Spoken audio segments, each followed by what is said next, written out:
All right, so I had a question from that woman 74 on TikTok asking, can you show the bail that was made for your Tree of Life heart pendant?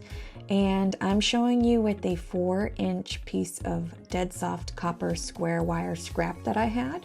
I believe this is probably 18 gauge because it did hurt my fingers a little bit because it was thicker, but you want to find your median, of course, in the center of that wire that you have. And again, when I'm making a heart form or shape, it's based on what I'm using on the inside. For instructional purposes, we're using this and creating a heart. So you see how the bail is done at the end, okay?